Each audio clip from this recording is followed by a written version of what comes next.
Bonjour à toutes et à tous, bienvenue au Labimo Midi Libre 100% digital sur le thème Urbanisme de demain, les solutions des professionnels. Pourquoi ce thème? Parce qu'on entend beaucoup parler des solutions du législateur avec par exemple la nouvelle RE 2020 ou la zéro artificialisation nette des sols. On entend beaucoup parler des services de l'État, de leur rôle dans l'instruction des dossiers, la DDTM notamment, les élus locaux et les choix politiques forts aussi sur le prochain PLUI de la métropole de Montpellier par exemple, et c'est bien normal de parler de tous ces enjeux dans les médias. Mais quelles sont les solutions proposées par les professionnels eux-mêmes ? Des solutions soit déjà mises en œuvre ou en projet dans vos entreprises, soit sous forme de messages peut-être que vous souhaiterez délivrer aux décideurs publics. C'est le moment et c'est le lieu. D'où ce thème, urbanisme de demain, les solutions des professionnels. Pour en parler aujourd'hui avec nous, à mes côtés, il y a un beau plateau, un petit peu masculin, certes, veuillez nous en excuser, on fera mieux la prochaine fois, mesdames, mais un beau plateau tout de même. Alors, je commence avec vous, Monsieur Angelotti. Je vous présente Roch Angelotti, directeur général du groupe immobilier Angelotti, un groupe qui emploie 148 collaborateurs à Béziers, Montpellier, mais aussi Perpignan, Toulouse, Carcassonne, Nîmes et bientôt Salon de Provence. Alain Guiraudon. Monsieur Guiraudon, bonjour. Vous êtes directeur général associé du groupe GGL, fondateur du groupe avec Jean-Marc Legge et Jacques Guiponi, GGL qui réalise environ 2000 lots par an, principalement en Occitanie, pas que, mais principalement. Pour l'enseigne Lidl, Youssef Aboubi, juste à côté de moi. Monsieur Aboubi, bonjour. Bonjour. Vous êtes responsable immobilier promotion, vous développez les stratégies immobilières de mixité, de groupe de mixité immobilière, donc dans les grandes agglomérations. Et Michael Douminc à l'autre bout. Monsieur Douminc, bonjour, vous êtes responsable immobilier régional de l'enseigne Lidl. Et Laurent Villaret, ici présent. Bonjour, Monsieur Villaret, vous êtes président de la FPI, Fédération des promoteurs immobiliers Occitanie-Méditerranée. La FPI qui a édité et mis en ligne l'été dernier un livre blanc qui propose 100 préconisations, je cite, pour construire une ville durable en soutenant l'immobilier neuf. Livre blanc qui a été réalisé, je précise, avec Socotec, Adéquation et Arthur Lloyd. On ne va pas détailler ce matin, je vous rassure, les 100 propositions qui sont au demeurant disponibles en ligne sur le site de la FPI Occitanie-Méditerranée, mais vous allez mettre en avant quelques-unes peut-être de ces propositions qui vous tiennent particulièrement à cœur et qui sont d'actualité. Je suis Bervialat, journaliste, et donc bien sûr j'ai le plaisir d'animer ces débats. N'hésitez pas à réagir, commenter sur les réseaux sociaux en utilisant le hashtag LabImo, tout simplement, tout attaché, LabImo. Alors, fort justement, l'un d'entre vous, plus cartésien que moi, m'a dit nos solutions, d'accord, mais ok, mais à quel problème? Bon, c'est vrai, c'est une bonne question. Sans forcément parler de problèmes, on peut parler d'enjeux qu'on connaît tous, toutes et tous, des enjeux au pluriel. On va dire que l'enjeu majeur spécifique à la région Occitanie-Est et au Languedoc qui nous est cher, c'est comment loger environ à peu près 200 000 nouveaux habitants entre Narbonne et Nîmes d'ici à 2030, alors que le foncier disponible se réduit et que les procédures administratives, environnementales, s'allongent et se complexifient. Les deux à la fois, elles s'allongent et elles se complexifient. L'idée, messieurs, c'est pas d'être trop dans le constat, d'accord, parce que le constat, on l'a souvent fait, il est souvent médiatisé, on vous entend souvent dessus, mais c'est plus d'aborder vos solutions, j'insiste dessus, qu'elles soient donc mises en œuvre ou à l'étude, ou qu'elles soient à l'état de vœu de votre part. Laurent Villaret, je parlais du livre blanc de la FPI, qui est donc issu d'un travail collectif, je rappelle, avec Socotec, Arthur Lloyd et Adéquation. Pourquoi vous avez fait ce livre blanc? C'est bien justement qu'il y a des enjeux. Alors, on a fait ce livre blanc pour plein de raisons. Je ne vais pas rester dans le constat très longtemps, mais je vais en citer quelques-unes. On est sur un territoire fragile, entre le Pic Saint-Loup et la mer. Une constellation de villes moyennes qui rayonne de Perpignan, on va dire, jusqu'à Nîmes, à l'est, qui est le territoire qui est occupé par la FPI actuellement. On est une région qui a une croissance démographique qui ne freine pas, dont la demande est toujours très présente. On est une région où le pouvoir d'achat est un vrai sujet. Comment arriver à loger tous les concitoyens selon leur budget et dans les meilleures conditions. Et on est surtout une région qui aujourd'hui bénéficie de PLU et de règles d'urbanisme qui n'ont pas évolué depuis un certain temps. Et les élus ont des problématiques pour faire accepter les projets. et également pour que socialement tous les environnements autour de nos projets soient acceptés, et dans une dynamique de transition écologique qui ne cesse de s'accentuer, très concrètement par les besoins de la planète, et également par le fait que la transition écologique et l'aspect écologique de nos constructions devient un facteur d'attractivité chez nos clients, que ce soit dans la promotion, l'aménagement, etc. Donc on a fait ce livre blanc pour ça, pour alerter le fait que notre profession, qui est malheureusement parfois un peu trop décriée sur les réseaux sociaux, mal comprise, montre que la profession a anticipé ce cadre-là, connaît son territoire et pose un cadre de proposition pour les années à venir sur le court, le moyen et le long terme. En quoi elle est mal comprise, votre profession au sens large? Pourquoi vous dites ça? Le métier de promoteur, dans les PLU dans lesquels on travaille jusqu'à maintenant, c'est vrai, travaille beaucoup sur différents cadres. On a un urbanisme encadré quand on travaille dans des ZAC, par exemple, qui sont réalisés par des aménageurs publics et privés, où là, il y a un cadre à l'urbanisme, où les choses sont traitées en amont, que ce soit au niveau environnemental, aménagement. Et là, c'est quand même une façon d'exprimer la profession qui est beaucoup mieux comprise. Donc ça, c'est un cadre qui est clair. Mais aussi, la profession travaille pour plus de la moitié de sa production dans ce qu'on appelle le tissu urbain constitué, le secteur diffus. Et ce secteur diffus, aujourd'hui, fait face à une urbanisation à la parcelle de la part de l'ensemble de notre profession. Urbanisme à la parcelle qui est hyper travaillé, très bien pensé. On travaille beaucoup l'environnement et l'insertion urbaine de nos projets. Mais comme on est dans le recyclage de plus en plus de la ville sur la ville, eh bien parfois on arrive sur des parcelles où on a un environnement autour qui génère des constructions qui sont parfois pas bien comprises par les citoyens. Et ce qu'on essaye d'expliquer dans ce livre blanc, on va dire, c'est deux choses à ce niveau-là. D'abord, comment on peut donner un cadre meilleur pour l'urbanisme et travailler mieux le recyclage de la ville sur la ville. Et également, comment la profession s'inscrit dans la transition environnementale des constructions. Parce que je rappelle quand même que si on prend un exemple sur Montpellier, il y a plus de 10 ans, on a livré la première résidence à énergie positive sur Montpellier. Donc penser que la profession n'a pas anticipé la transition écologique, c'est vraiment mal connaître la capacité des opérateurs locaux et de toute la chaîne de l'acte de bâtir de produire des résidences qui sont, ou des bâtiments d'activité et de bureaux qui sont dans un cadre environnemental très, très avancé et très durable. Alors donc il y a 100 préconisations dans ce livre blanc que vous pourrez montrer à la caméra. Oui, c'est un livre blanc qu'on a édité l'été dernier dans sa première version. Cette première version, on l'a faite plutôt centrée au départ sur la métropole de Montpellier et son grand territoire, parce que le marché de l'ex-Languedoc-Roussillon est quand même en grande partie sur ce territoire-là, et on va le décliner à l'échelle régionale avec des spécificités sur les territoires périmétropolitains dans un axe Perpignan-Nîmes. Alors, quelles sont les préconisations les plus importantes, les plus urgentes, les plus faciles à mettre en œuvre et ou les plus prioritaires? Voilà, là on est vraiment en plein dans les solutions, justement. Alors, il y a différents cadres de solutions. Il y a les solutions, on va dire, plutôt liées au cadre administratif et au PLU. Ces solutions-là, elles sont traitées sur plusieurs échelles. D'abord, les hypercentres. On ne peut plus aujourd'hui penser le recyclage de la ville sans libérer des espaces au sol. Donc on préconise de façon absolument nécessaire de travailler sur une montée en hauteur pour libérer des espaces verts, créer des espaces partagés. On propose dans différentes solutions de créer des pôles de mobilité auprès de nos résidences pour connecter nos résidences à la ville et que nos résidences aient une vraie interaction avec les hypercentres.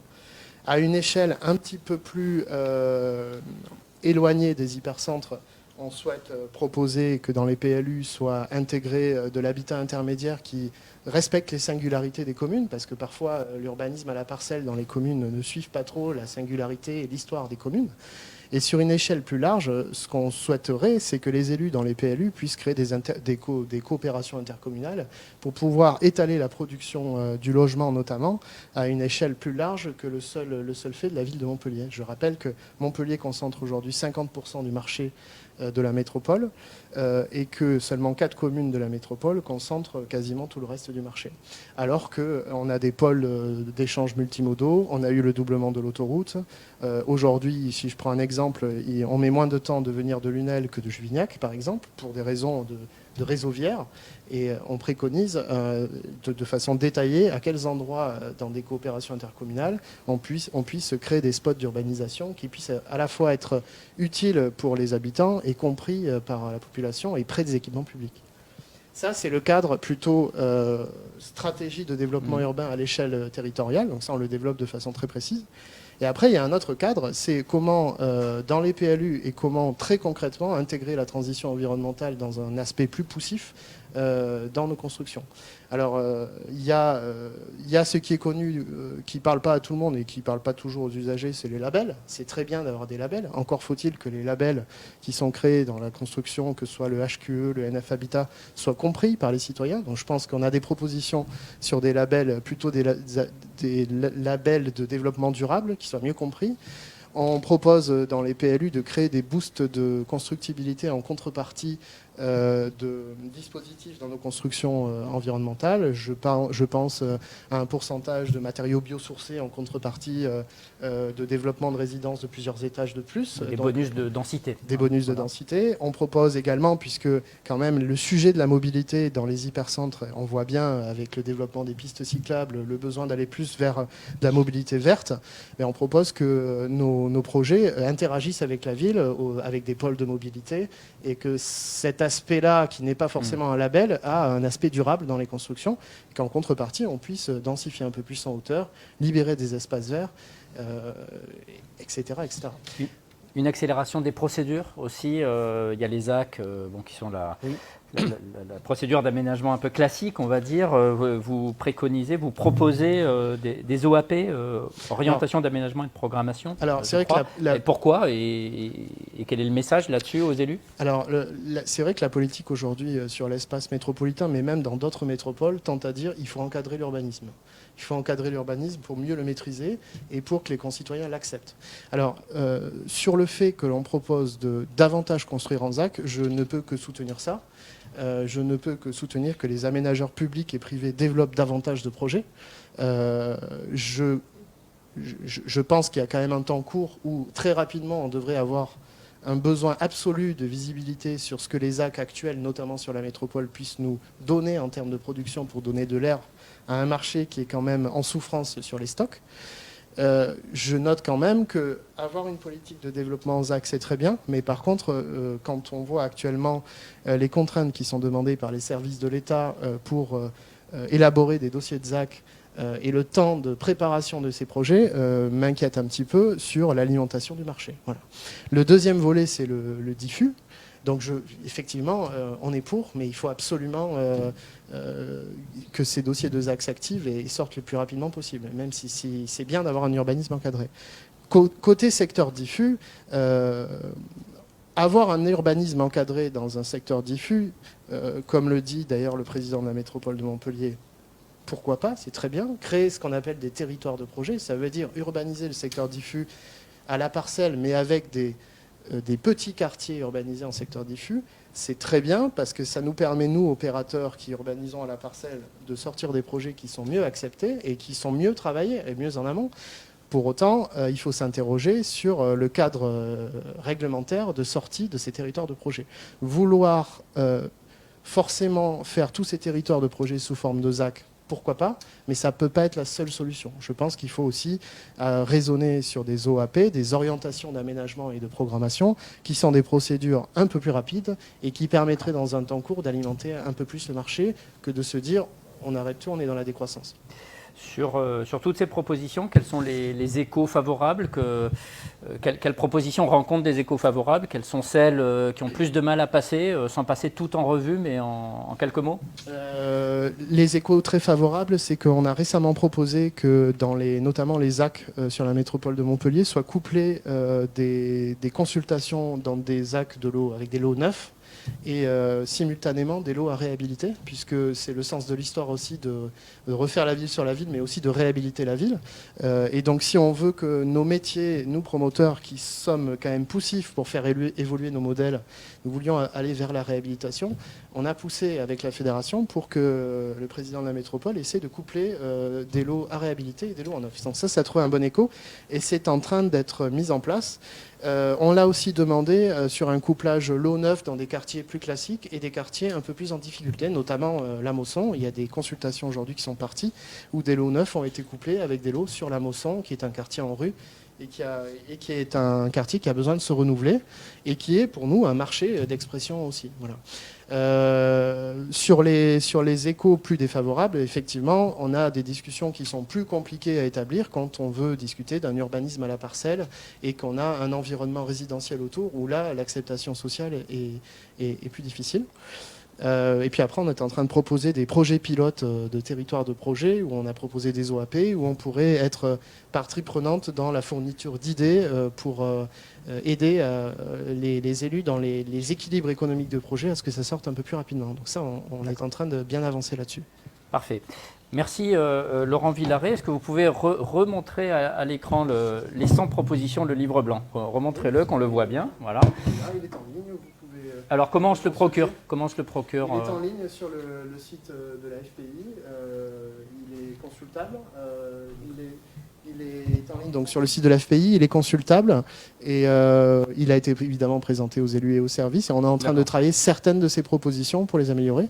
Et on va le décliner à l'échelle des villes du territoire, dites villes moyennes, sur lesquelles il y a un vrai travail à faire, mais avec des spécificités. Ok, parfait. Vous restez bien sûr avec nous et n'hésitez pas à intervenir spontanément. Je me tourne à présent vers Roch Angelotti et Alain Guiraudon. Alors vous êtes concurrents certes, mais mes confrères. C'est un tour de force de vous avoir réunis en quelque sorte. Merci de votre venue. Vous vous êtes mis spontanément côte à côte. Alors je pense que vous êtes confrères avant d'être concurrents. Parce que finalement vous êtes confrontés au même problème, hein, quelque part. Et vous apportez aussi chacun vos solutions, ce n'est pas forcément les mêmes, avec vos savoir-faire respectifs. On voit que vous travaillez sur le temps long d'ailleurs, parce que lors des interviews préparatoires, vous m'avez dit quand même la question de base à se poser, c'est pourquoi construit-on la ville? Alors on ne va pas faire une thèse dessus, mais peut-être recadrer aussi l'origine pas du problème, mais enfin du débat, toute la réflexion urbaine qu'il faut avoir, le fait que vous vous inscrivez dans le temps long. Vous pouvez répondre là-dessus, Alain Guiraudon? Oui, on s'inscrit dans le temps long. Je pense que Roch sera d'accord avec moi. Ce n'est pas forcément de notre fait. C'est la nature de l'urbanisme et des procédures d'urbanisme sont telles que le temps est long. Du reste, je ne suis pas sûr qu'il se serait très pertinent de faire de l'urbanisme sur des territoires un peu importants rapidement, parce qu'il faut le temps de la maturation. Toutefois, je trouve que cet urbanisme réglementaire dont parlait Laurent il y a 2 minutes, il est pour nous lourd de conséquences. Pourquoi on construit la ville? On construit la ville pour nous, les citoyens. Il faut que nos professions de l'immobilier n'oublient pas que notre légitimité vient de la qualité de vie, de la qualité de la sociologie de la ville que nous permettons, nous ne sommes pas les seuls acteurs, mais que nous participons largement à mettre en œuvre. Et toute organisation de notre État français est telle que depuis l'après-guerre, les couches se sont agrégées. La fiscalité liée à l'immobilier finance une bonne partie de notre État-nation, et ça sclérose pas mal le fonctionnement.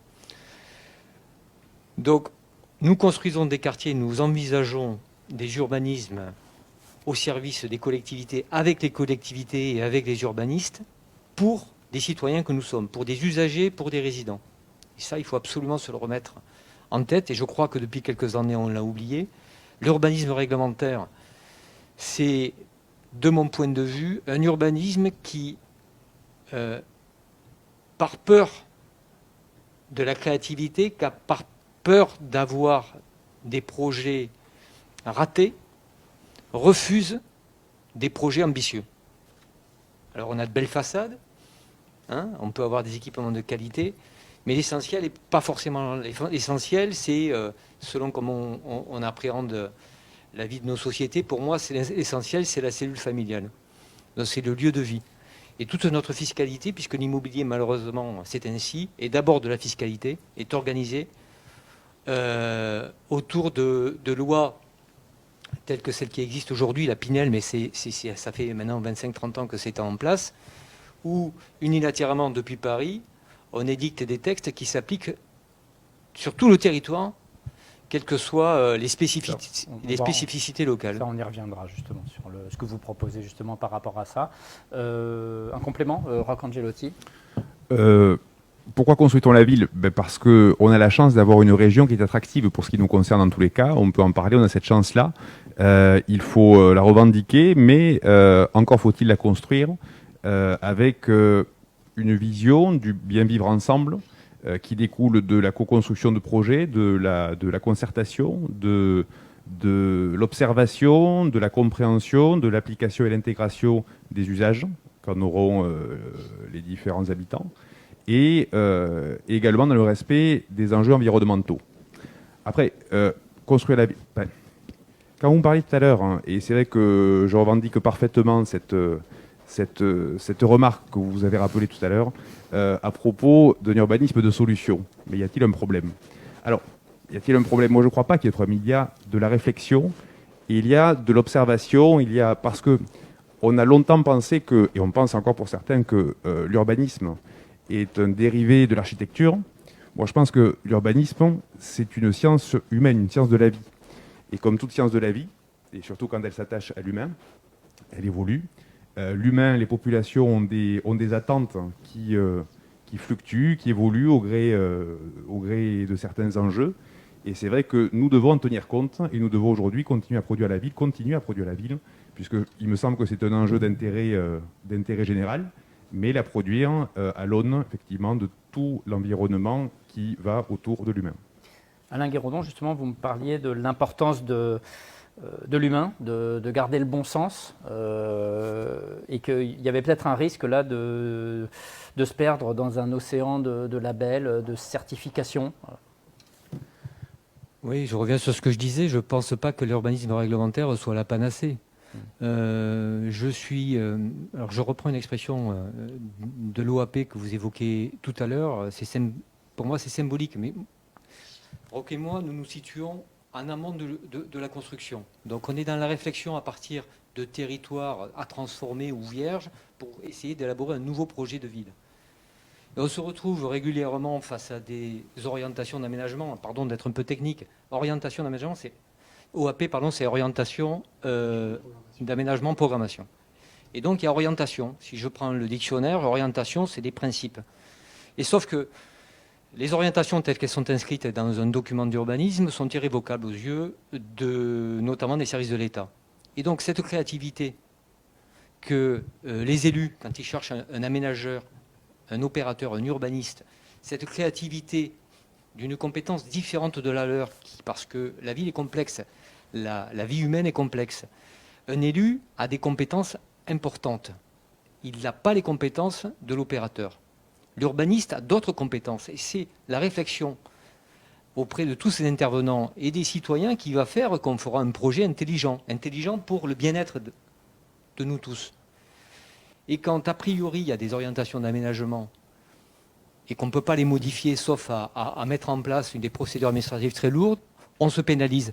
Donc en fait, c'est travailler ensemble qui est le plus important. Arriver à faire en sorte que la communauté qui travaille autour d'un projet s'autorise d'être extrêmement créative et bienveillante les uns par rapport aux autres. Et là, on a des chances de faire un projet de qualité. Et après, on écrit le droit qui est le PLU, pour arriver à atteindre nos objectifs. Cette bienveillance, malheureusement, je trouve qu'on en a beaucoup perdu. Je trouve qu'on a des acteurs de l'acte d'aménager et de l'acte de construire qui sont plus censeurs que bienveillants. Et je trouve ça extrêmement dommageable parce qu'il n'y a pas une philosophie, ce serait trop facile que de le dire. Il y a des points de vue qui sont tous intéressants. On voit bien, on prend l'exemple des villes nouvelles qui ont été construites dans les années 50-60, qui étaient la panacée à l'époque, qui aujourd'hui sont décriées. La vie évolue, la société évolue. Ce qui était bon hier, l'est moins aujourd'hui. Toujours est-il que ces logements sont bien plus agréables en termes d'espace à vivre que ceux qu'on construit aujourd'hui. Donc les vérités sont à nuancer. Et attention aussi à ne pas être trop dans un urbanisme de mode ou de chapelle. Vous me parliez de la Smart City qui était à la mode, entre Il y a guillemets, 4 ans, c'était la Smart il y a City. 5 ans. Aujourd'hui, c'est la mode des tiers-lieux. Des tiers-lieux, Ouais. on ne fait pas de l'urbanisme, on travaille, c'est de la politique, attention, ne vous faites pas mal. C'est de la politique, on touche la vie des gens, donc les effets de mode sont dangereux, on est sur le temps long, on est sur quelque chose qui impacte les gens au quotidien. Donc faisons des cellules familiales de meilleure facture. Bien sûr, il faut travailler le sourcing des matériaux, il faut travailler la bioclimatique, il faut travailler il y a plein les transports, tout ça est essentiel. Mais au-dessus de cet essentiel, il y a comment doivent vivre les gens entre eux, dans ces bâtiments, dans ces cellules familiales, à travers ces quartiers. Roch Angelotti. À propos de... Sur l'excès peut-être de labels, de certifications, vous vouliez peut-être réagir là-dessus, et qui peuvent amener à perdre de vue l'essentiel, quoi. Je pense que les labels, il faut les garder pour ce qu'ils doivent être et n'être que cela. C'est-à-dire, c'est pas forcément mal, des labels. Les labels, ce sont pour moi des guides de méthode, des guides d'objectifs, qui d'ailleurs sont des fois des préfigurateurs de réglementation, puisque quand on voit un petit peu les différents items des labels HQE, des labels QDM, des labels écoquartier, aujourd'hui, dans la loi climat et résilience qui se vote ces jours-ci, l'UNAM, donc, qui est l'Union des aménageurs, accompagne cette démarche-là, mais avec, on va considérer, on souhaite retrouver un petit peu dans les dispositions réglementaires qui vont être prises, tous ces items qui ont été identifiés il y a déjà 5 ou 6 ans dans les différents labels. Donc ces labels, au départ, ils sont bien parce que quelque part, ils amènent à une forme de réflexion, une forme de nouveauté. Ça nous pousse à réfléchir, ça nous pousse à être meilleurs. Ensuite, effectivement, ça permet aussi sur l'évaluation, puisqu'il y a l'évaluation au long cours de ces labels et de la façon dont ils sont appliqués dans les quartiers que nous produisons. Et cette évaluation-là permet de se dire, voilà, est-ce que les différents items qui ont été pris en compte, est-ce qu'ils sont intéressants? Est-ce qu'ils permettent d'avoir une meilleure vision du bien vivre ensemble dans le cadre d'un quartier qui a été produit, et est-ce qu'ils doivent être répercutés dans le cadre normatif? Et je pense que oui. Alors, on parle beaucoup, messieurs, de recyclage de friches urbaines. C'est l'un des axes de la ministre du Logement, Emmanuelle Wargon, qui avait présenté ici même au Labimo, au lancement officiel en septembre, le site Cartofriche au niveau national. Les friches urbaines ou périurbaines, en Languedoc, il y a un potentiel ou pas? Il y en a peut-être un peu moins qu'ailleurs, c'est vrai. On n'est pas une région connue pour son industrie, son histoire industrielle. Certains secteurs le sont. Je pense aux abords de certaines infrastructures portuaires, avec des enjeux de dépollution du coup assez forts. Donc je pense que pour la région... une partie de solution, mais pas... C'est une partie de solution, mais ce n'est pas une fin en soi, exactement. Ouais. Il ne faut pas s'en contenter, et il faut malgré tout solutionner, puisqu'il y a là des gisements de production, de logements et de nouveaux quartiers. Mais effectivement, il faut encore pousser la réflexion et ne pas s'en contenter, j'en suis certain. Alain Guérodon, là-dessus? Oui, c'est un outil intéressant, mais à l'échelle de notre territoire, eu égard au flux migratoire positif, ça ne suffit pas à élaborer une politique. Okay. C'est un outil, D'accord. il est très important, mais ça ne suffira pas. Laurent Villaret? Je crois qu'il ne faut pas exclure les territoires. Chaque territoire a un passé. Si on prend le territoire de Marseille ou celui de Toulouse, le nombre de friches industrielles y est beaucoup plus important. Nous, on a plutôt des friches commerciales. La disponibilité de ces friches n'est pas très importante. Raisonner l'urbanisme uniquement par le recyclage de friches industrielles, c'est répondre qu'à une partie des besoins de la population. Je rappelle que notre territoire, c'est une constellation de villes moyennes dans lesquelles les besoins s'expriment partout. La plupart de ces villes moyennes sont sur l'axe de l'autoroute en plus. Et je ne parle pas des hauts cantons de l'Hérault qui sont sur la 75, qui ont aussi des besoins. Il n'y a pas de friches industrielles pas beaucoup de friches industrielles dans ces endroits-là. Donc qu'est-ce qu'on Un fait? peu à l'audace, mais Comment pas on beaucoup. raisonne, comment on raisonne l'apport de Pas beaucoup. population si on exclut le fait qu'on ne peut pas tout faire sur une friche industrielle et ne pas faire que du recyclage? C'est ça la vraie question. Youssef Aboubi pour Lidl que je n'oublie pas hein, dans les débats, mais vous êtes 5, donc je gère au mieux. Vous voulez réagir là-dessus? Oui, tout à fait, sur la thématique des friches urbaines, pour œuvrer sur d'autres territoires que celui du Languedoc-Roussillon, aujourd'hui Occitanie. C'est vrai que dans notre domaine d'activité, on est aujourd'hui amené à étudier des friches urbaines qui sont intéressantes pour nous dans le développement de notre activité. Et c'est vrai que dans le cadre opérationnel et urbanistique, ces friches urbaines sont limitées en termes de potentiel. Et c'est vrai que c'est dommage parce que du coup, on n'a pas de potentiel de récupération et de pouvoir y développer des opérations en mixité. On va l'évoquer ensuite, mais même juste de pouvoir se positionner, peut-être travailler dessus pour pouvoir proposer autre chose et pouvoir du coup sortir ces friches urbaines. Ok. Alain Guérodon, et Roch Angelotti, sur des changements de destination, des bureaux qui peuvent devenir des logements, toutes les ambitions en termes de rénovation, c'est des solutions donc clairement identifiées, mais qui ont aussi un coût financier. Qui ont des limites, notamment celle du coût. Alors, forcément, qui dit transformation, changement de destination, dit aussi c'est du casuel. C'est vraiment, tout dépend du support. Quand on se trouve face à du bureau, le bureau a une conception historique et tout dépend de quelle période date cet immeuble de bureau, mais il a une conception qui parfois le rend incompatible avec une transformation ou compatible dans des conditions économiques qui sont absolument insupportables pour l'acquéreur. On n'arrivera pas à sortir quelque chose qui sera satisfaisant en termes, je veux dire, d'accessoires de la simple cellule logement au sens privatif à l'intérieur des murs. Ça manquera de terrasses parfois, ça manquera de jardins, ça manquera d'espaces verts, ça manquera de ce à quoi peuvent prétendre aujourd'hui les différents habitants. Donc contraintes économiques, contraintes des fois d'infaisabilité. En plus, chez nous, le bureau, ça marche plutôt pas mal. Jusqu'à quelques temps en tous les cas, bon, j'espère que ça va durer. Donc finalement, des friches de bureaux, il n'y en a pas tant que ça, on se rend compte. Donc c'est vrai que la transformation, encore une fois, tout comme les friches, ça n'est pas une fin en soi. Alain Guérodon, vous vouliez rajouter quelque chose? Oui, on a un territoire alors pour Montpellier qui a toujours eu un déficit d'économie.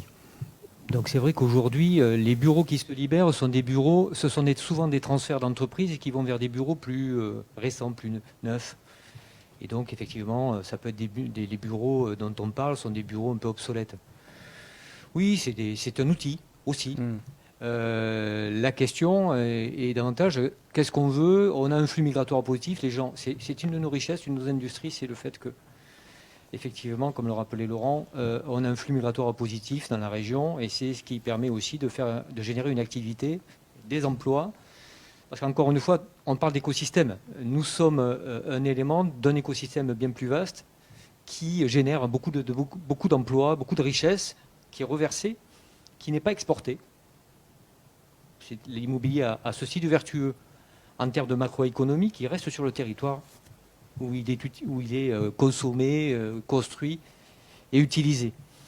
Donc une politique de l'immobilier, de l'urbanisme sur un territoire comme l'Occitanie, c'est une politique plurielle. Il n'y a pas une solution, il y en a une quantité importante, mais qui doit toujours être adaptée aux spécificités du territoire.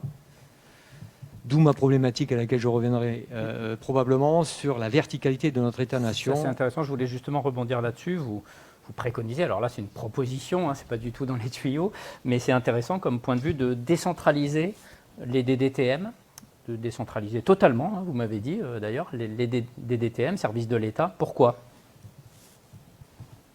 Alors, je ne sais pas si j'ai exprimé cette volonté de décentraliser la DDTM, toujours est-il que ce qui me pose problème, c'est ce que j'apprécie dans mon modèle personnel, c'est une démocratie de proximité.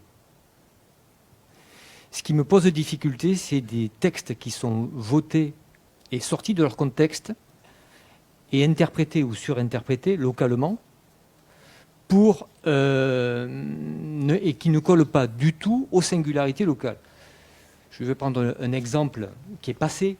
Il y a eu une RT 2012 qui est arrivée en 2012, comme son nom l'indique, et qui avait pour ambition nationale légitime de faire en sorte que l'habitat soit mieux, plus étanche, plus confortable, qu'on puisse mieux le chauffer. Et donc, c'est tombé RT 2012. Et donc ici, on a construit des logements RT 2012. Sauf qu'ici, on a un climat qui est méditerranéen, qui n'est pas le climat du nord de la France. Et on a construit des logements qui étaient inhabitables parce que c'était des étuves. Donc il faut. C'est une singularité. Entre-temps, ça a été réglé avec une modification à la loi pour s'adapter au climat méditerranéen. Mais la singularité, elle est là. C'est qu'il faut systématiquement adapter le type de logement au quartier, à la sociologie du quartier. Et qui mieux que l'élu local ou l'élu régional est capable de le faire. D'accord. Oui, Laurent Villeray. Moi, je voudrais réagir là-dessus parce que ça s'exprime, ce que décrit Alain en termes de centralité des décisions, ça s'exprime un peu partout. Prenons un autre exemple. Les services de l'État ont décidé, il y a pas très longtemps, de supprimer, alors le débat, c'est pas la loi Pinel, mais de supprimer d'un coup de crayon les dispositifs d'aide à la construction, notamment la loi Pinel, sur les territoires de Narbonne et de Béziers. En 2 ans, le marché a été rayé de la carte.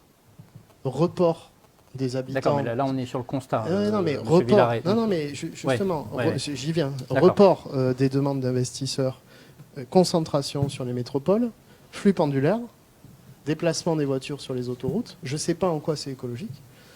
Et ce qui est pas logique dans ces décisions centrales, c'est que c'est la loi du tout ou rien. C'est on décide du jour au lendemain de supprimer et on ne propose pas des dispositifs qui aident à l'accession à la propriété dans des marchés locatifs et résidences principales qui sont très actifs. Le marché de Béziers, la ville de Béziers, elle a beaucoup de demandes. Le territoire de Normandie, n'en parlons pas. Donc cet aspect central, voilà. Et je pense que ces décisions sur les mesures fiscales, elles devraient être aussi peut-être un peu plus régionalisées. Et je ne dis pas qu'il faut faire que de la loi Pinel sur le territoire de Béziers et de Narbonne, c'est pas le débat. Moi je pense qu'il y aurait des mesures à l'accession à la propriété dans ces territoires-là, ça ferait redémarrer le marché, et ça, ce serait une vraie solution pour refaire la ville sur la ville. Ok. On reviendra vers vous, messieurs Angelotti et Guérodon, pour quelques annonces aussi sur les actualités de vos groupes respectifs en fin de table ronde. Youssef Aboubi pour Lidl, est-ce que vous pouvez expliquer la stratégie de Lidl, parce que ça peut paraître surprenant de voir Lidl en effet sur une table ronde autour de l'immobilier, des solutions pour l'immobilier de demain, mais oui, il y a une raison, sinon vous ne seriez pas là. Quelle est la stratégie de Lidl en termes de programmes mixtes, notamment de mixité? Est-ce que rapidement vous pouvez nous expliquer ça, la stratégie nationale et la place de l'Occitanie dans cette stratégie? Alors effectivement, pour nous, les programmes mixtes sont pour nous une réponse aux enjeux démographiques, économiques, urbanistiques et également sociétaux dans les métropoles, car ils permettent sur un même lieu de vie de créer plusieurs usages, de répondre à différents besoins, de créer de véritables lieux de vie, tout en limitant l'étalement urbain, donc par le biais de la densification, donc la verticalité. Et du coup, l'idée c'est de pouvoir créer des concepts qui garantissent la cohabitation, mais également qui respectent notre concept commercial. Tout cela, pour reprendre ce que vous avez dit, Alain, c'est nous, on travaille pour nos clients et pour le confort de nos salariés. Donc l'idée, c'est au travers de ces programmes mixtes, de pouvoir investir en métropole avec un concept mais qui rapproche notre activité de nos clients, mais surtout dans le travail et dans l'expérience client, de pouvoir proposer un modèle qui puisse être, on va dire, opérant dans la mesure de notre exploitation. D'accord.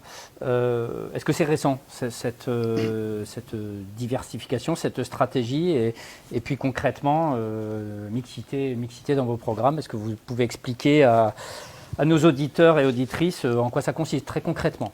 Alors rapidement, donc, le service promotion a été créé il y a environ 2 ans. Il regroupe un service support au siège et également donc, des équipes pluridisciplinaires au niveau de nos directions régionales qui ont été formées et dotées d'outils spécifiques pour développer la mixité dans les métropoles. On a mis en place des outils juridiques qui sont assez souples et adaptables en fonction des différents cas de figure. Et aujourd'hui, on a au niveau national un potentiel de 250 projets qui ont été référencés, toute France, sur les métropoles. Donc en termes de stratégie, on opère sur des stratégies de retraitement des magasins existants, des stratégies d'ouverture et de transfert de supermarchés. Donc l'idée, par exemple, si on prend l'exemple d'un retraitement d'un magasin existant dans une métropole, on va travailler avec nos équipes pour concevoir un programme mixte, le développer en fonction des contraintes urbanistiques, politiques et économiques, pour ensuite se rapprocher de partenaires promoteurs pour concevoir l'ensemble de l'opération, tout en traitant les différentes contraintes techniques pour garantir le vivre ensemble. Donc, dans la mixité, donc évidemment, il y a la surface de vente de Lidl, enfin, qui est votre métier premier, qui est votre métier. Après, vous priorisez quoi? Des logements, des bureaux, des parkings? C'est un peu tout, c'est un panachage. Enfin, qu'est-ce que vous adaptez? Est-ce que c'est plutôt des logements? Enfin, éclairez-nous là-dessus. La réalité aujourd'hui, c'est que on travaille sur chaque territoire de façon différente, parce qu'on est obligé de s'adapter aux différents modèles économiques, aux différentes visions de politique, aux différentes contraintes urbanistiques. Donc aujourd'hui, ce qu'on a fait chez Lidl, c'est qu'on a créé des concepts types qui sont modulables, adaptables en fonction des différentes situations pour intégrer l'ensemble des mixités possibles.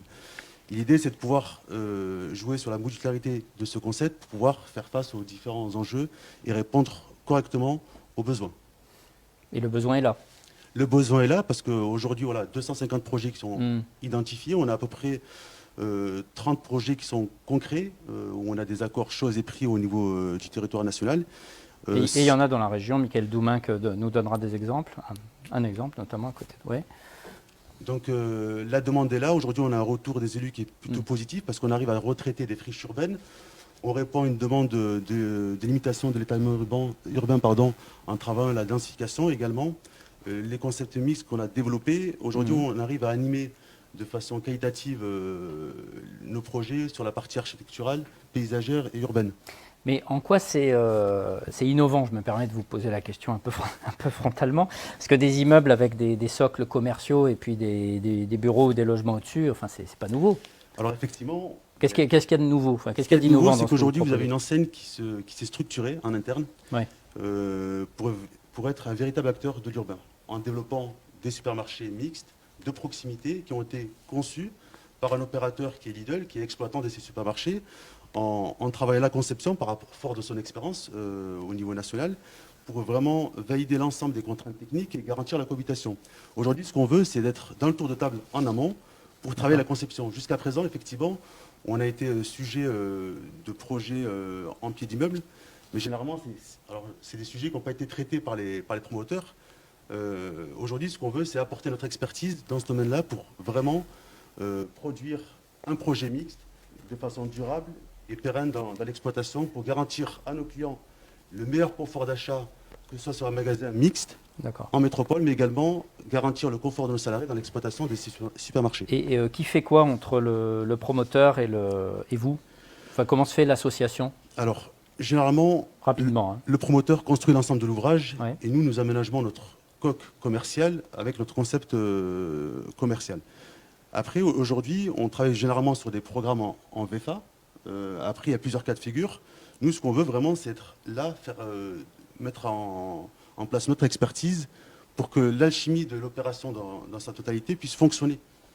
L'idée, elle est là. Donc, il y a plusieurs façons de travailler, mais l'idée, c'est que le promoteur puisse travailler l'ensemble en prenant en compte nos considérations, mais pas également que les nôtres. On peut parler de mixité différente entre logement, bureau, commerce. Et pour moi, la solution, et pour Lidl, c'est d'être acteur dans la conception. Une réaction? C'est une solution? Qu'est-ce que vous pensez de cette stratégie de Lidl, stratégie immobilière pour le coup?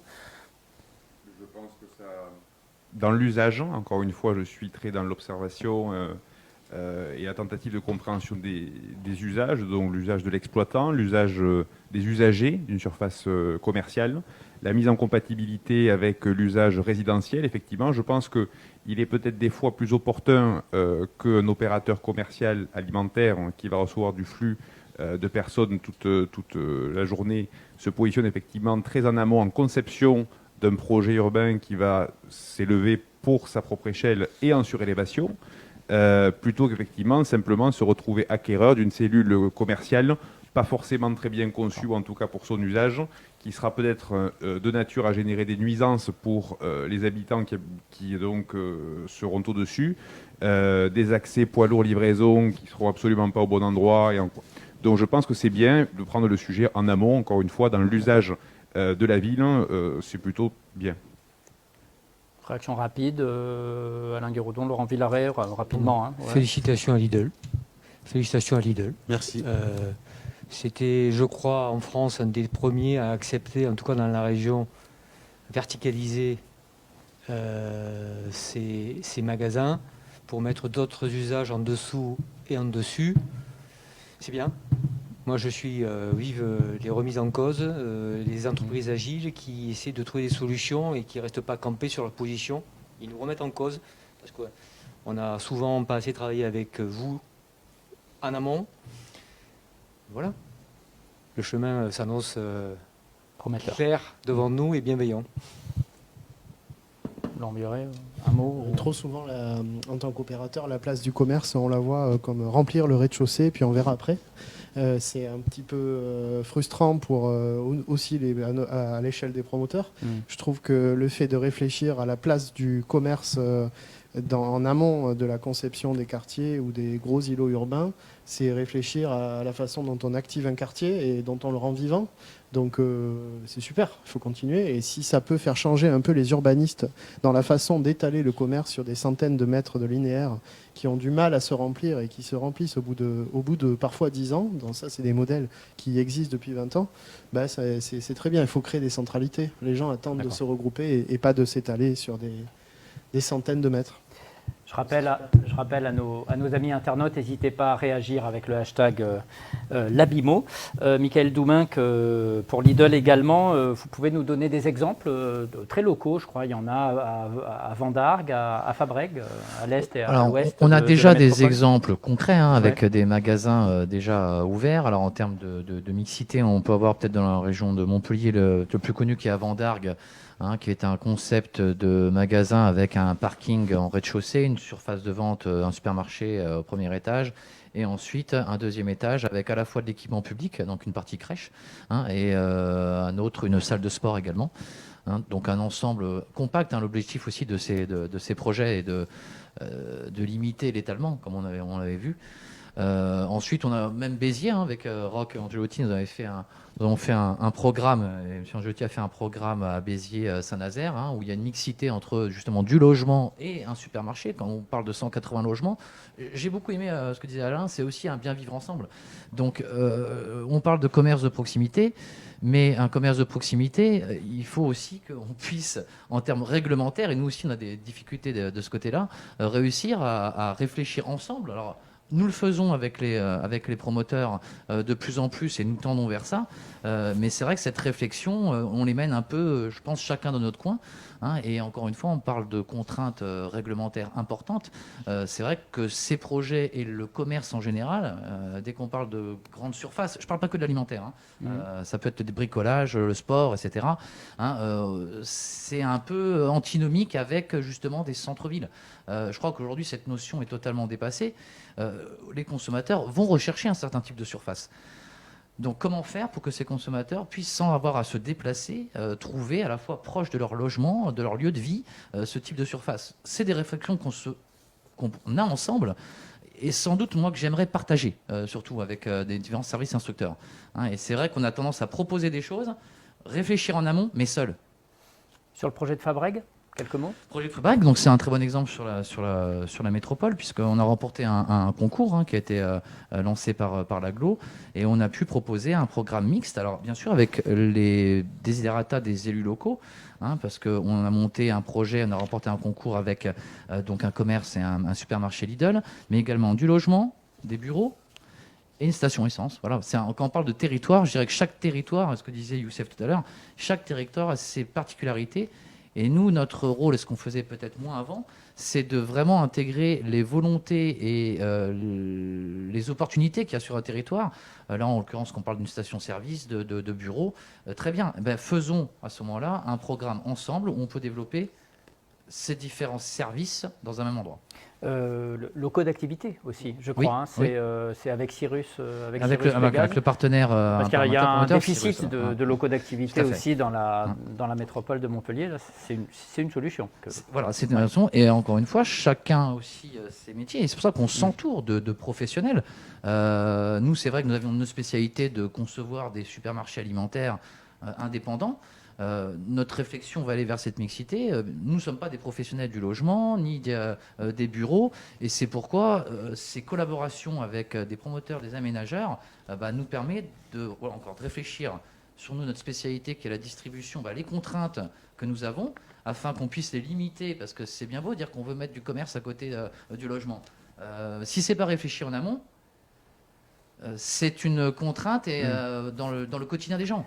Si on le réfléchit bien en amont et avec la connaissance des promoteurs sur ces parties, notamment logement, et nous, sur les contraintes qu'il faut absolument essayer d'adapter, ces réflexions communes permettent vraiment à ce moment-là de tendre vers une mixité, un bien-être, des logements, des bureaux, des commerces à proximité et limiter les déplacements, ce qui est aussi quand même un des objectifs des différentes lois. Mais est-ce qu'il y a la stratégie pour Lidl de développer une foncière à terme? Non, c'est pas notre. Alors, notre cœur de métier, on aime à dire ça en interne, c'est qu'on est des vendeurs de petits pois.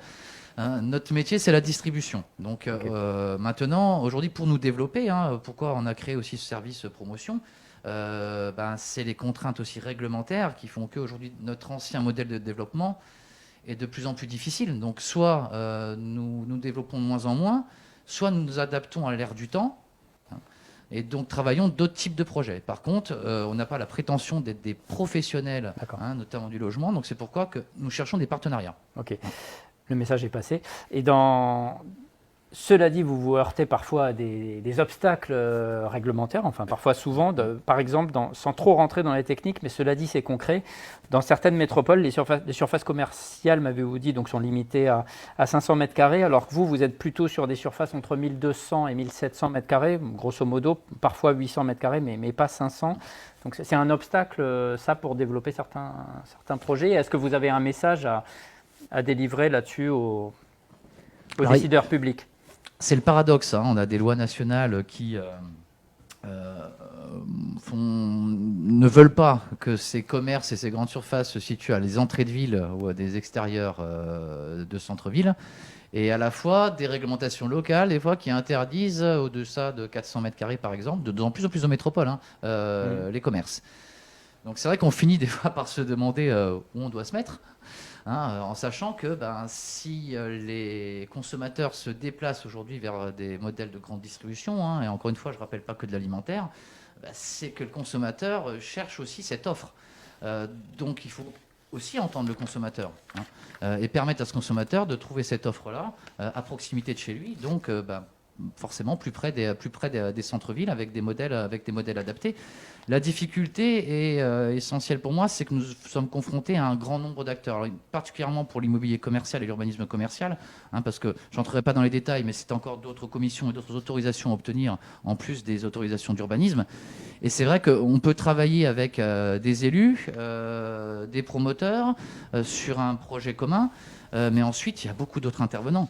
Et on parlait un peu de délai de décentralisation. Clairement, nous pouvons travailler des projets qui, des fois, sont sur 3-4 ans au local. Et ce projet-là va être jugé à un moment par une commission nationale en 15 minutes. Et ce travail que nous faisons depuis 4 ans peut être tout simplement arrêté par une simple commission nationale. Et nous n'avons pas possibilité de collaborer et d'échanger avant ce passage devant cette commission. Et nous, personnellement, ce qu'on pourrait faire, et ce qu'on voudrait, c'est discuter bien en amont, alors bien sûr entre acteurs privés, mais également avec les acteurs de l'État. D'accord. Une question peut-être, messieurs Guérodon et Angelotti, sur comment intégrer les enjeux d'agriculture urbaine dans vos opérations. Ça peut être une solution peut-être aussi en termes d'acceptabilité des opérations, ou c'est une tendance de fond aussi qui se dégage de produire de façon proche des habitants, au plus proche, en circuit court. C'est des réflexions, j'imagine, bien sûr, que vous avez en interne. Comment vous intégrez ça, cet enjeu d'agriculture urbaine dans vos opérations, dans vos projets? On les intègre. D'abord, bien sûr, on les intègre. Alors, il y a plusieurs raisons pour lesquelles on les intègre. D'abord, sur le fait de retrouver des espaces en pleine terre, retrouver de la végétalisation et surtout une non-imperméabilisation des opérations que nous réalisons. Donc, aller chercher de la densité sur le bâti et laisser une part très importante non imperméabilisée dans les opérations. Donc, petit à petit, donc ça c'est effectivement une cause et une conséquence à la fois. Les espaces verts, par exemple, privatifs avant, devaient effectivement représenter 80% de l'espace, je dirais, d'agrément d'un habitant ou d'un logement. Aujourd'hui, les espaces verts privatifs doivent représenter 20 ou 30% de l'espace d'agrément d'un logement. Et du coup, il en résulte la création d'espaces partagés qui peuvent avoir plusieurs usages, notamment des jardins partagés, des lieux d'agrément, des lieux de rencontre. Alors les jardins partagés, l'agriculture urbaine, pourquoi ? Parce qu'effectivement, ça permet de trouver aujourd'hui une partie des items donc du développement durable au travers du fait de décarboner l'alimentaire, ou en tout cas la production alimentaire. On sait que globalement, un mètre carré peut produire à peu près une vingtaine de kilos de légumes. Tout dépend des régions, tout dépend des légumes. Mais, et ça, on peut se dire que pour le coup, c'est important. Ça peut effectivement satisfaire certains besoins sans aller chercher une importation. Une importation, ça génère de l'énergie, ça génère des coûts. Ça génère effectivement un bilan carbone un peu plus élevé que de la production locale. Il y a aussi la notion sociétale et sociologique du bien vivre ensemble, de se retrouver autour de ça. Donc effectivement, on retrouve aujourd'hui, au travers de collectifs qui pilotent avec nous ces sujets d'agriculture urbaine, on retrouve ça dans nos opérations. C'est un sujet qui me passionne. Nous, ça fait 15 ans qu'on est agriculteurs, on produit, et on s'est rapidement posé ces questions.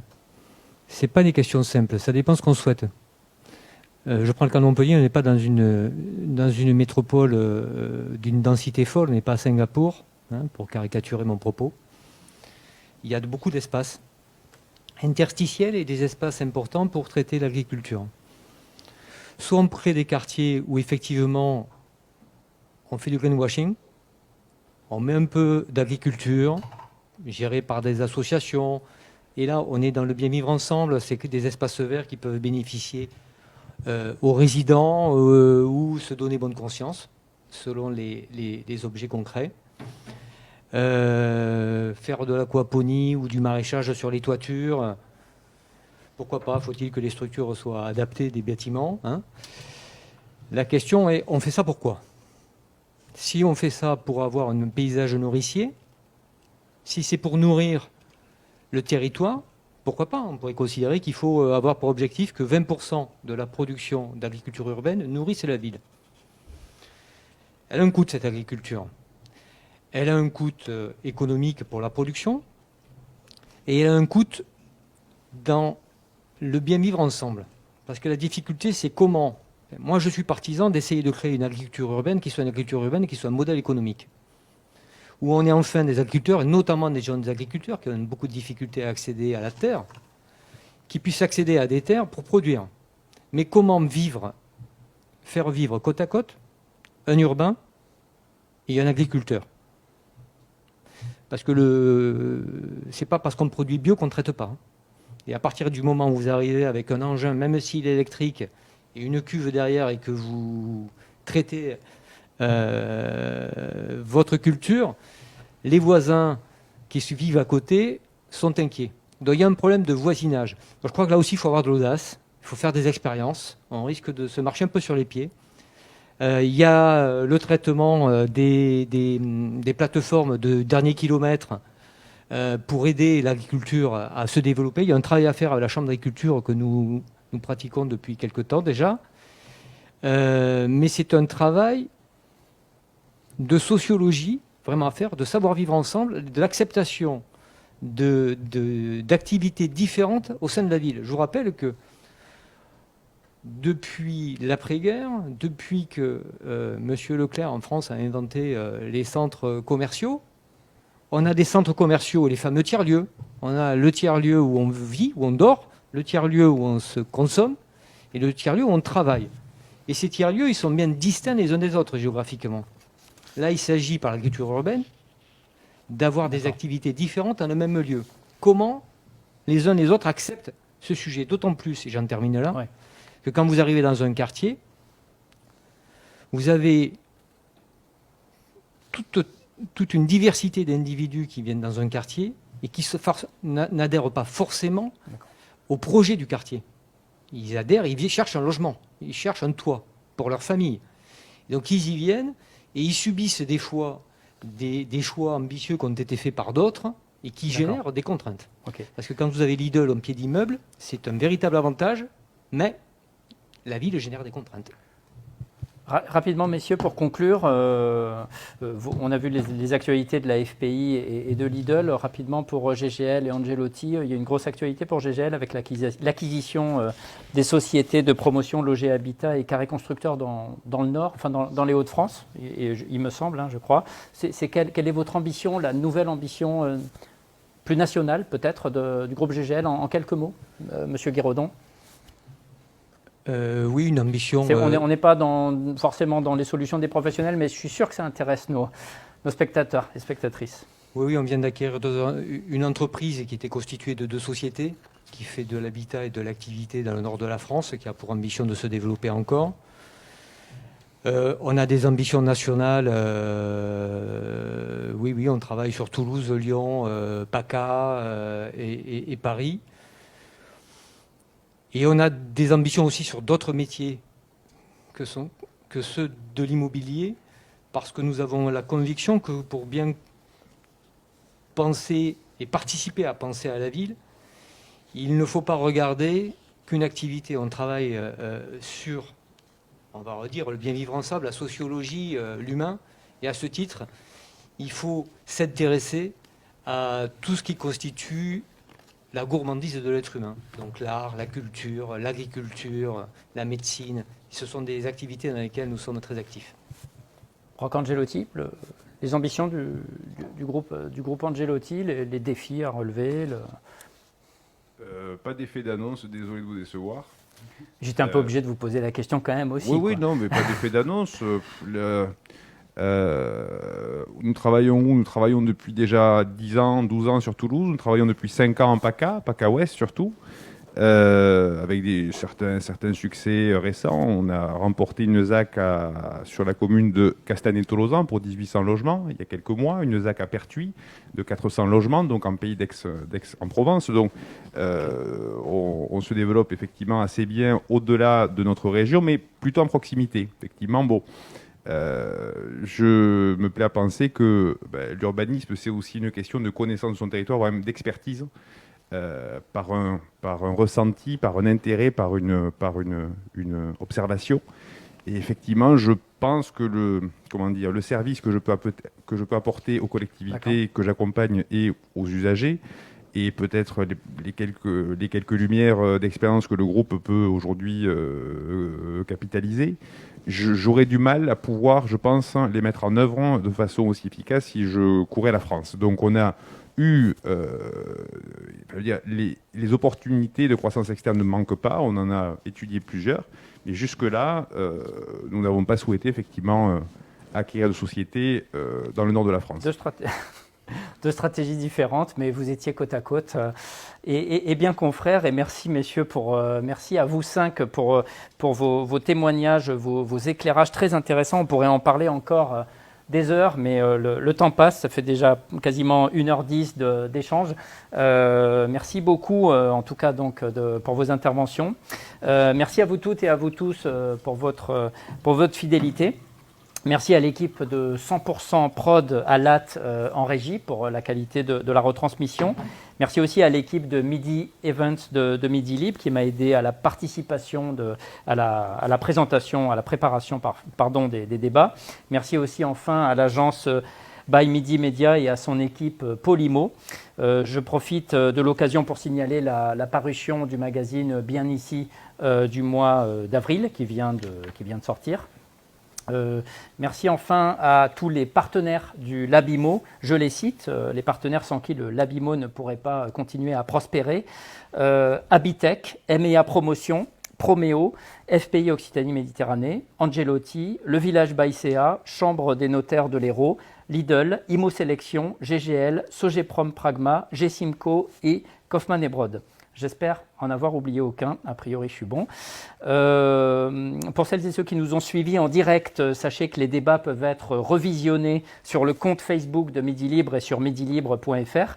N'hésitez pas donc à diffuser cette information autour de vous.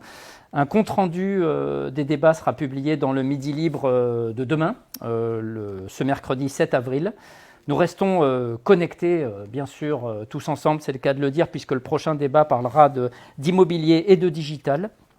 C'est dans le cadre des Hotspot Day 2 de Dépan Connect, co-organisé par la Smart Building Alliance et Midi Libre, sur le thème gestion de l'immobilier à l'heure du numérique. Ce sera le 13 avril prochain, également en format bien sûr 100% digital malheureusement. 2 tables rondes sont prévues, maintenance prédictive, assistance, exploitation, quels impacts sur les métiers de l'assistance et de l'exploitation des bâtiments, et la deuxième table ronde, rénovation énergétique, transition écologique, quelles opportunités liées au numérique, avec un plateau d'experts nationaux et régionaux, et ça sera aussi à visionner sur le site midilibre.fr et sur le Facebook de Midi Libre. Nous vous souhaitons à toutes et à tous une très bonne semaine et vive l'immobilier.